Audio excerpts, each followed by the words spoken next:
थी ताज बेगम। उसने जब से ठाकुर जी को देखा वो तो ऐसी बीमार पड़ने लगी कि सब वैद्यों ने आकर के उसका उपचार किया लेकिन वो ठीक नहीं हुई। तब अंत में अकबर ने कहा, बेगम आपको ऐसा कौन सा रोग हुआ, किसी वैद्य से आप ठीक नहीं हो रही हो? बोले आप समझोगे नहीं। बोले नहीं नहीं बताओ। बोले कृष्ण प्रेम का रोग है और इसका उपचार केवल कृष्ण दर्शन है और कुछ नहीं। मैं आपसे प्रार्थना करना चाहती हूं कि आप मुझे दिल्ली से मुक्त करके आगरा में छोड़ दें, वहां से वृंदावन पास है, मैं नित्य हुआया करूंगी। अच्छा एक और बात, अकबर जो था ना, ये भी गुसाई श्री विठलनाथ जी और स्वामी श्री हरदास जी इनको बहुत मानता था। प्रसंग आता है कि अकबर का जो जहां वो नमाज पढ़ता था, जो उसका पूजा घर था, वहां 5 चित्र लगा रखे थे उसने। उसमें एक स्वामी श्री हरदास जी का जो चित्र मिलता है ना, हाथ में वीणा लेकर के, एक तारा लेकर के और जो बैठे, वो चित्र अकबर ने ही बनवाया था। क्योंकि अकबर के मन में हमारे स्वामी श्री हरदास जी को देख करके ऐसा वैराग्य आया, वो सब छोड़ करके निधिवन राज में ही रहना चाहता था, स्वामी जी की सेवा में। स्वामी जी बोले, जे अगर यहां रहेगो तो यहाँ के चक्कर में दुनिया भर के सबरे लोग यहां आएंगे, पूरे वृंदावन को रूप बिगाड़ देंगे। तो स्वामी जी ने उसको आज्ञा की, भैया सुनो, तुम वृंदावन में मत रहो, तुम तो दिल्ली रहो, तुम तो राज शासन ही करो। तो वो बोला, स्वामी जी मैं आपके रूप को देखे बिना रह नहीं सकता। तब किसी ने कही, बोले देखो आप पे तो बड़े बड़े चित्रकार हैं, स्वामी जी का एक चित्र बनवा लो, अपने पास रखना। तब अकबर ने स्वामी जी का चित्र बनवाया और चित्र लेकर के दिल्ली गया, और जहां वो नमाज करता था वहां पर उसने 5 भक्तों के चित्र रखे। उसमें गुसाई विठलनाथ जी, स्वामी श्री हरदास जी और संभवतः भक्तिमती मीराबाई, ऐसे गोस्वामी तुलसीदास जी, ऐसे 5 चित्र थे उसके पास। अपनी नमाज आदि करता था, उसके बाद 5 भक्तों को प्रणाम करता। अकबर पर कृपा तो थी संतों की। तो अकबर की जो ये पत्नी थी ताज बेगम, इनको वृंदावन आने की बड़ी रुचि थी। तो ये वृंदावन कभी कभी जाती थी। एक बार इन्होंने जाकर के गुसाई श्री विठलनाथ जी से कहा, ऐसा कोई मंत्र दे दीजिए कि मेरे पति मेरे वश में हो जाएं, और वश में करके मुझे कुछ और नहीं करना, बस उनसे यह कहलवा देना कि तुम सदा के लिए वृंदावन चली जाओ। ऐसा कोई ताबीज बना दो, गंडा बना दो, मंत्र दे दो जिससे मेरे पति मेरे वश में हो जाएं। तो गोसाई श्री विठलनाथ जी ने भोजपत्र पर कुछ लिखा और लिख करके उसको ताबीज में डाल करके और ताज बेगम को पहना दिया।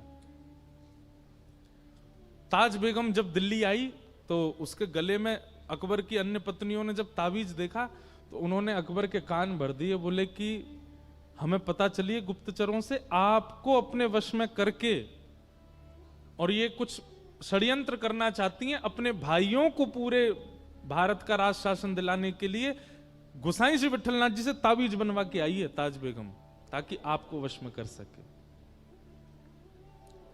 अकबर तो अकबर है, उसके लिए कोई रोक टोक थोड़ी, तुरंत पहुंच गया ताज बेगम। बोले ये ताबीज खोल के दिखाओ, उसमें क्या लिखा है। पढ़ा तो ताज बेगम ने भी नहीं था उसमें लिखा क्या है, पर गुसाई जी ने उसमें लिखा था, यंत्र मंत्र और तंत्र सो भूल करो जन कोय। बोले भैया यंत्र मंत्र तंत्र तोना टोटका इन सब में ज्यादा विश्वास मत करो। तो और अगली पंक्ति क्या लिखी थी, पति कहे सोई कीजिए, पति जो कहे वो करिए, वह आप ही वश होए। गुसाई जी ने लिखा था, तंत्र मंत्र पर विश्वास मत करो, पति की बस आज्ञा मानो, पति की आज्ञा मानने लग जाओगे, वो अपने आप ही आपका हो जाएगा। इस बात को पढ़ करके अकबर को इतना अच्छा लगा। बोले देखिए इन्होंने कितनी अच्छी बात लिखी, तंत्र मंत्र पर भरोसा मत करो, पति की आज्ञा मानो, पति जो कहे उससे अपने आप ही पति आपका हो जाएगा। तुरंत ताज बेगम को लेकर के वृंदावन गया और गुसाई श्री विठलनाथ जी को जाकर के उसने प्रणाम किया और उसने कहा, महाराज मैं कुछ देना चाहता हूं। तब गुसाई श्री विठलनाथ जी ने कही, बोले एक काम करो, हमारे श्रीनाथ जी के लिए गौचारण के लिए भूमि प्रदान करो। 500 एकड़ जमीन अकबर ने श्रीनाथ जी और नवनीत प्रिया जी के गौचारण के लिए प्रदान की। आज भी गिरिराज जी में गौचारण भूमि जो है ये अपना पारासौली, चंद्र सरोवर आदि ये सब अकबर ने ही प्रदान किए थे ठाकुर जी को, और अकबर ने ताज बेगम को वृंदावन छोड़ दिया। गुसाई जी की शरण में रह करके उसको मंदिर में तो जाने नहीं दिया जाता था क्योंकि म्लेच्छ थी। खिड़की से दर्शन करती थी श्रीनाथ जी का, खिड़की से दर्शन करती ठाकुर जी का। दर्शन कर करके उसकी ऐसी स्थिति हो गई कि अब ताज बेगम दर्शन नहीं करती है। ताज बेगम मन में सोच लेती है, आज ठाकुर जी ने पीली पोशाक पहनी होगी, टेढ़ा मुकुट पहना होगा, मुकुट पर सेहरा बांधा होगा, मोतीन के श्रृंगार धारण किए होंगे, आज ठाकुर जी को गुलाब का इत्र लगा होगा, कंठ में मोगरा की माला पहनी होगी। मन में सोचती थी, दर्शन करने नहीं जाती थी। और जो दर्शन करके आते उनसे पूछती, आज ठाकुर जी कैसे श्रृंगार में जरा बताना। तो कहते आज ठाकुर जी ने पीली पीतांबरी पहनी है, पाग पे सेहरा पहना है, मोती की लड़ धारण करी है, गले में मोगरा की माला पहनी। और ये सुनकर के ताज बेगम नाचने लगती थी। क्यों? अब उसको मंदिर जाने की आवश्यकता नहीं है, वो अपनी कुटिया में बैठे बैठे चिंतन करती और ठाकुर जी वैसे ही श्रृंगार में होते हैं, गुसाई श्री विठलनाथ जी की। तो इसलिए वो ब्रह्म संबंध देते थे, रोज दीक्षा देते थे। क्यों? उनके दीक्षा देते ही जो वैष्णव दीक्षा लेता था उसको तुरंत ठाकुर जी का दर्शन अनुभव होने लग जाता था। और नियम बना लिया कि जब तक दीक्षा एक वैष्णव नहीं बनाऊंगा तब तक जलपान नहीं करूंगा। तो एक बार क्या हुआ, आज पता नहीं क्या ऐसा योग था, बहुत गर्मी पड़ रही थी, लोग बाग घरों से निकले ही नहीं, कोई गुसाई जी के पास आया नहीं। मध्याह्न का समय हो गया, गुसाई जी भूखे बैठे। क्यों? रोज ब्रह्म संबंध देते हैं फिर कुछ पाते हैं। तभी आप गोविंद कुंड है गिरिराज जी में, वहां जाकर के बैठ गए और गोविंद कुंड में 2 हंस घूम रहे थे। आपने मन में विचार किया, आज तक मानवों को ठाकुर जी का दर्शन कराया है ब्रह्म संबंध देके, इन जीवों का भी तो अधिकार है। और आपने उन 2 हंस हंसनी के जोड़े के कान में अष्टाक्षर मंत्र देके उनको कंठी माला पहना दी, और जैसे ही कंठी माला धारण कराई दोनों के चतुर्भुज रूप हो गए और दोनों का ही निकुंज में प्रवेश हो गया, ठाकुर जी की प्राप्ति हो गई। ऐसे गुसाई श्री विठलनाथ जी, ठाकुर जी से उनका ऐसा संबंध। इनके जीवन में भी एक परीक्षा हुई थी। कृष्णदास अधिकारी जी थे, उनसे इनकी किसी बात पर अनबन हो गई और श्री कृष्णदास अधिकारी जी ने इनके जो दूसरे भाई थे गोपीनाथ जी, उनका भगवत धाम गमन हो गया था। उनकी पत्नी थी और उनका एक बेटा था, बेटे का नाम पुरुषोत्तम था। इन्होंने पूरे गोवर्धन के वैष्णवों को इकट्ठा किया और इकट्ठा करके कहा, भैया देखो, महाप्रभु जी के दूसरे पुत्र श्री गोपीनाथ जी जो कि भगवत धाम गमन हो गया, उन पर थोड़ी दया आनी चाहिए कि नहीं। ये पूरी सेवा श्रीनाथ जी की गुसाई जी करते हैं, उनका बेटा बेचारा वो सेवा में नहीं जा पाता है। आप सब लोगों को आवाज उठानी चाहिए और गोपीनाथ जी की पत्नी और उनके बेटे को ठाकुर जी की सेवा का अधिकार मिलना चाहिए। तो कई लोगों ने इस बात का समर्थन किया और समर्थन के भाव से गुसाई श्री विठलनाथ जी को ठाकुर जी से कुछ समय के लिए दूर कर दिया। गोपीनाथ जी के पुत्र श्री पुरुषोत्तम जी सेवा करने लगे श्रीनाथ जी की।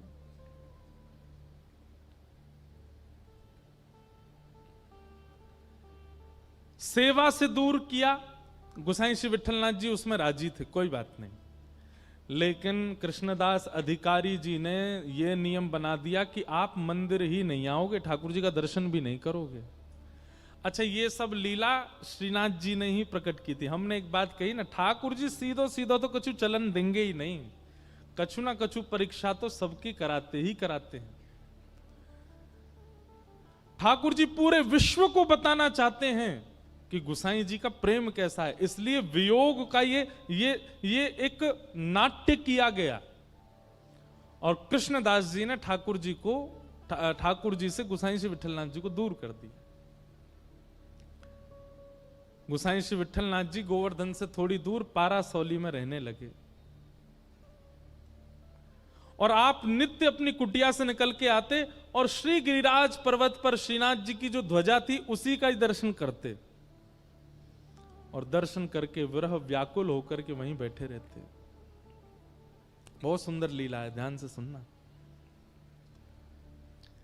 किते दिन वे जुगे बिन देखे, किते दिन वे जुगे बिन देखे, किते दिन वे जुगे बिन देखे, किते दिन वे जुगे बिन देखे। श्री कुम्मनदास जी का ये पद है। कुम्मनदास जी गाते हैं कब? जब ठाकुर जी को देखे बगैर 5 मिनट निकले थे बस। गुरुदेव की आज्ञा से ठाकुर जी से थोड़ा दूर जाना पड़ा कुम्मनदास जी को। केवल 5 मिनट निकले थे ठाकुर जी को देखे बगैर और श्री कुम्मनदास जी इस पद को गाने लगे। किते दिन वे जुगे बिन देखे, किते दिन वे जुगे। हम लोगों को महीना महीना निकल जाता ठाकुर जी को देखे बगैर, हम रह लेते हैं, लेकिन कुम्मनदास जी को 5 मिनट दूर किया गया ठाकुर जी से और कुम्मनदास जी रोते रोते गाने लगे, कितने दिन हो गए ठाकुर जी को देखे बगैर। किनको देखे बगैर? तरुण किशोर रसिक नंद नंदन, तरुण किशोर रसिक नंद नंदन, कछुक उठत मुख रेखे, कछुक उठत मुख रेखे। इस भाव को अगर आप समझ जाओ तो आप शहंशाह हो। हम बात कह रहे हैं, इस भाव को अगर आप समझ जाओ तो आप शहंशाह हो। क्या? कछुक उठत मुख रेखे। बोले कैसे हैं ठाकुर जी? बोले तरुण किशोर, युवा हैं, छोटे से 7-8 वर्ष के हैं ठाकुर जी, तरुण किशोर रसिक नंद नंदन। नंद नंदन कैसे? बोले तरुण किशोर हैं। कछुक उठत मुख रेखे। 8-9 वर्ष का बालक जो होता है उसके दाढ़ी मूछ नहीं आती, पर अगर आप उसको बहुत पास से देखेंगे ना तो स्वर्ण कलर, जैसे स्वर्ण का रंग होता है ना, उस रंग के कुछ उसके थोड़े केश निकल आते हैं मुखमंडल पर, वो दिखाई नहीं देते। कोई बहुत प्रकाश करके देखो, तिरछी आड़ी लाइट करके देखो, तब जाकर के वो थोड़े वो केश के अंग दिखाई देते हैं। कुम्मनदास जी कह रहे हैं, बोले नंद नंदन को देखे बगैर और उनके मुखमंडल पर प्रकट जो वो छोटे श्वेत वर्ण के जो केश हैं वो देखे बगैर, कछुक उठत मुख रेखे। दाढ़ी मूछ नहीं आती ठाकुर जी को, पर वो रेखाओं का दर्शन भी कुम्मनदास जी को हो जाता है। कितनी बड़ी दर्शन की भाव हमको होते हैं। हमें तो कछु ना है वो है, हम तो बस सुन वेले में ही सीमित हैं। वह शोभा वह कांति वदन की, वह शोभा वह कांति वदन की। कैसी लगती है? ऐसा मन करता है कि कोटिक चंद विशेखे, कोटिक करोड़ों चंद्रमाओं को मुट्ठी में लेकर के ठाकुर जी पर वार दूं, इतने सुंदर लगते हैं। किते दिन वे जुगे बिन देखे, किते दिन वे जुगे गोसाई श्री विठलनाथ जी ठाकुर जी से दूर कर दिए। गोसाई जी दूर से ही ठाकुर जी की ध्वजा का दर्शन करते हैं। लेकिन ऐसा नहीं है कि विरह केवल भक्त को होता है, विरह ठाकुर जी को भी होता है। बात केवल इतनी है कि भक्त अपना विरह गा के सुना देता है, ठाकुर जी कैसे सुनाए? परंतु एकमात्र श्री गोसाई विठलनाथ जी हैं जिनके लिए ठाकुर जी ने अपना विरह प्रकट कर दिया। कैसे? श्रीनाथ जी में आज भी 100 पान का भोग रोज लगता है ठाकुर जी। कितने पान? 100 बीड़ा पाते हैं ठाकुर जी। कभी आप श्रीनाथ जी जाएंगे तो श्रीनाथ जी तो अभी 500 300 350 400 साल पहले चले गए नाथ द्वार। उससे पहले तो वृंदावन में ही सब लीला करते थे। आज भी आप देखोगे राजभोग के बाद मुखिया जी आएंगे और पान की बीड़ा ठाकुर जी से मुख से छुपाएंगे और फिर रखें। कभी अगर प्रसादी में ठाकुर जी की बीड़ा मिलती है, एक बार को अन्य प्रसाद मिले तो सब में बांट दियो, पर बीड़ा मत बांटियो, बीड़ा तो स्वयं पहियो। क्योंकि बीड़ा, बीड़ा समझते हैं ना, पान भोग। एकमात्र बीड़ा भोग ऐसा है जो ठाकुर जी के अधर से छुपाया जाता है। बाकी की सब सामग्री सामने रखी जाती है, पर बीड़ा तो ठाकुर जी के अधर से स्पर्श कराया जाता है।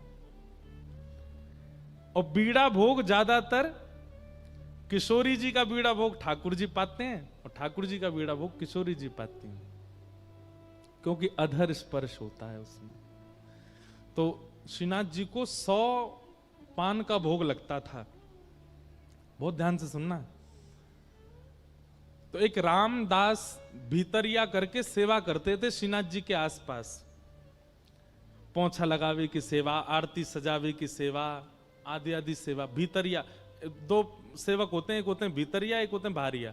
भीतरिया वो जो गर्भगृह के अंदर जा सकते हैं, बाहरिया वो जो बाहर बाहर की सेवा करते हैं। तो रामदास भीतरिया जो थे ये गोसाई श्री विठलनाथ जी के शिष्य थे। ये जाते थे श्रीनाथ जी के मंदिर में सेवा करने, भीतर पोंछा आदि करने। तो जब ये पोंछा आदि करते थे तो श्रीनाथ जी खड़े खड़े इनको इशारा करते, ए सुन, ऐसे इशारे करते। अब ये कही आवाज कहां से आ रही है? फिर ठाकुर जी कह रहे, अब ये ऊपर देखे ठाकुर जी को, ठाकुर जी ऐसे खड़े हैं, आसपास कोई है नहीं, भाई आवाज कौन करता है? एक बार तो घबरा गया, हुआ आ गो मंदिर में। लेकिन फिर ठाकुर जी ने इसको ऐसे बौं मटका के इशारा किया। रामदास तो अरे अरे जय जय, आप बुला रहे हैं मुकु। ठाकुर जी ने फिर इसको प्रत्यक्ष, ठाकुर जी लीला सबके सामने नहीं करते हैं, परंतु रामदास के द्वारा गोसाई जी को संदेश भेजना है, इसलिए ठाकुर जी लीला कर रहे। जय जय, आप कछु आज्ञा कर रहे हैं। तो ठाकुर जी के बगल में जो मसनद रखी जाती है ना, उन पे ठाकुर जी के मुख पहुंचने का एक रूमाल रखा जाता है।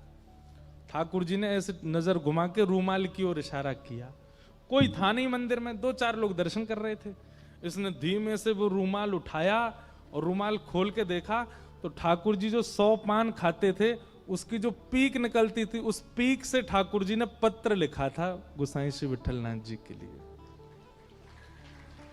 और वो पत्र लिखा था, उसमें प्रथम ही ठाकुर जी ने लिखी है, रामदास पत्र मत पढ़ियो, ले जाके गोसाई जी को दे दे। रामदास के तो नेत्र सजल हो गए, ठाकुर जी लीला करते। और रोज रामदास क्या करता, 2 रूमाल रखता, एक तो वहां पधरा देता और एक वहां से उठा के जेब में धर के ले जाता और गोसाई जी के पास जातो। गोसाई जी आज ठाकुर जी ने कृपा के, बोले हाँ प्रसाद भेजा होगा दे दो। नहीं प्रसाद नहीं, आज तो पत्र भेजा है। गोसाई जी ने जैसे ही वो रूमाल खोल करके देखा, ठाकुर जी ने अपनी पीक से जो पान की लाल लाल निकलती, वहां से ठाकुर जी ने पत्र लिखा। और उस पत्र में ठाकुर जी अपना प्रेम उद्गार प्रकट करते हैं। और क्या कहते हैं वो पंक्ति तो मुझे याद नहीं, पर ठाकुर जी ने पत्र लिख करके गोसाई जी से कहा, मेघ तो समय आने पे बरसेगो। मतलब मेघ तो समय आने पे बरसेगो। मेघ हमेशा नहीं बरसते, जब समय आता तब बरसता है। तो मानो गोसाई जी से कह रहे हैं, प्रतीक्षा करो, समय जल्दी आएगा जब मेरा प्रेम आप पे बरसेगा। तो गोसाई जी हैं। गोसाई जी ने एक पत्तल पर दूसरा पत्र लिखा और पत्र लिख करके रामदास से बोले जाओ ठाकुर जी को दे दो। और गोसाई जी ने क्या लिखा? बोले मेघ तो समय आने पर बरसेगा, पर चातक पक्षी जानते हैं नाम? एक तो आजकल लोग जानते नहीं, इतनी व्याख्या करनी पड़ती है। चातक पक्षी जो होता है वो पूरे साल प्यासा रहता है। उसका नियम है वो नदी का पानी नहीं पिएगा, वो पोखर तालाब का पानी नहीं पीता।